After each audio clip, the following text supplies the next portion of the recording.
বন্ধুরা 2রা জুন তারিখ থেকে শুরু হচ্ছে টি-20 ওয়ার্ল্ড কাপ 2024। আর এরই মধ্যে বিসিসিআই ঘোষণা করলো টিম ইন্ডিয়ার স্কোয়াড। আইপিএল 2024 চলাকালীন সময়েই বিসিসিআই ঘোষণা করে দিল এই বিশ্বকাপের স্কোয়াড। এই বিশ্বকাপের দলেতে কি বড়সড় চমক রয়েছে এবং কে কে জায়গা করে নিল এই বিশ্বকাপের দলেতে, সে সমস্ত কিছু আজকে তোমাদের ভিডিওতে জানিয়ে দেবো। তোমরা যদি এই চ্যানেলে নতুন হয়ে থাকো অবশ্যই চ্যানেলটিকে সাবস্ক্রাইব ও ভিডিওটিকে লাইক করে দিও, কারণ ভিডিওটিকে লাইক ও চ্যানেলটিকে সাবস্ক্রাইব করতে কোনো টাকা লাগে না।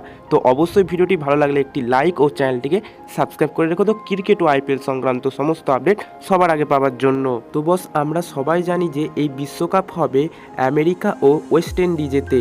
তো এই আমেরিকা ও ওয়েস্ট ইন্ডিজে অনুষ্ঠিত টি-20 বিশ্বকাপ 2024 ভারতীয় দলের কথা বললে বোলিং অ্যাটাকে রয়েছে আশদীপ সিং, মোহাম্মদ সিরাজ ও কুলদীপ যাদব, এবং হার্দিক পান্ডে ও রবীন্দ্র জাদেজাও থাকবে এই বোলিং অ্যাটাকের সঙ্গে। জাসপ্রীত বুমরা মুখ্য বোলার হিসাবে থাকবে এই দলেতে। হ্যাঁ বস, বিসিসিআই অফিসিয়ালিভাবে টিম ইন্ডিয়ার এই বোলিং অ্যাটাকটাই প্রকাশ করেছে আইসিসি টি-20 ওয়ার্ল্ড কাপ 2024-এর জন্য।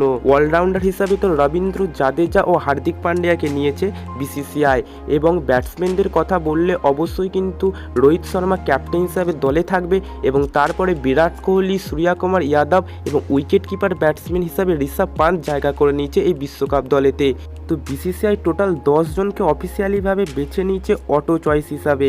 এছাড়াও কিন্তু আরও 5 জনকে বেছে নেবে আইপিএলের প্রদর্শন কেমন সেইটা দেখে। এই 10 জন অফিসিয়ালিভাবে এখনই ঘোষণা করে দিয়েছে বিসিসিআই, আর 5 জন দেখা যাক শেষ পর্যন্ত কবে প্রকাশ করে বিসিসিআই। তবে তারা পরিষ্কার জানিয়ে দিয়েছে যে আর বাকি 5 জনকে বেছে নেওয়া হবে আইপিএলের পারফরমেন্স দেখে। তবে এই স্কোয়াডের মধ্যে একটাই অবাক লাগলো যে ঋষভ পান্থ, আশদীপ সিং ও মোহাম্মদ সিরাজ যদি বিসিসিআইয়ের অটো চয়েস হয়, তবে গিল, জয়সওয়াল, রিঙ্কু চাহাল এরা আইপিএলের পারফরমেন্স দেখিয়ে কেন দলে জায়গা করে নেবে। তবে কিন্তু তারা সবাই ভালো প্লেয়ার, দেখা যাক বিসিসিআই যেটা ভালো বুঝেছে সেটাই করেছে। শেষ পর্যন্ত তারা আরও 5 জনের নাম ঘোষণা করবে জানিয়ে, দেখা যাক শেষ পর্যন্ত তারা কবে প্রকাশ করে। তো বস, স্কোয়াডটা একবার প্রথম থেকে শেষ পর্যন্ত তোমাদের জানিয়ে দিচ্ছি, একবার ভালো করে শুনে নাও। প্রথমেই কিন্তু ক্যাপ্টেন হিসেবে রোহিত শর্মা থাকবে এই দলেতে।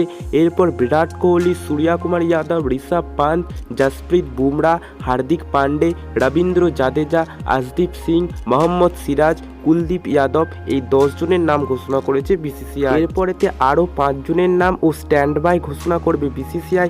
এই 5 জনের মধ্যে অবশ্যই কিন্তু একজন উইকেট কিপার ব্যাটসম্যান, একজন বোলার ও কিছু ব্যাটসম্যান, কিছু বোলার, এরকম কম্বিনেশন করে কিন্তু স্কোয়াড ঘোষণা করবে। অলরাউন্ডার কিন্তু আর নাও নিতে পারে, কারণ অলরাউন্ডার 2 জন অবশ্যই রয়েছে।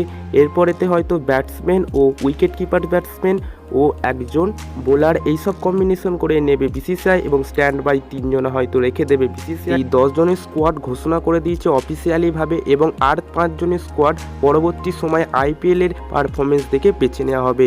তো বস, এই ছিল আজকের এই ভিডিও। তোমাদের জানিয়ে দিলাম আইসিসি টি-20 ওয়ার্ল্ড কাপ 2024 ইন্ডিয়ার অফিসিয়ালিভাবে ঘোষিত স্কোয়াড। তোমাদের মতে আরও কাদেরকে পারফরমেন্স হিসাবে চান্স দেওয়া উচিত নিচে কমেন্ট করে লিখে জানিয়ে দিও, এবং এই স্কোয়াড কেমন লাগলো সেটাও নিচে কমেন্ট করে লিখে জানিয়ে দেবে। ভিডিওটি ভালো লাগলো অবশ্যই একটি লাইক ও চ্যানেলটিকে সাবস্ক্রাইব করে দিও ক্রিকেট, ওয়ার্ল্ড কাপ ও আইপিএল সংক্রান্ত সমস্ত আপডেট সবার আগে পাওয়ার জন্য।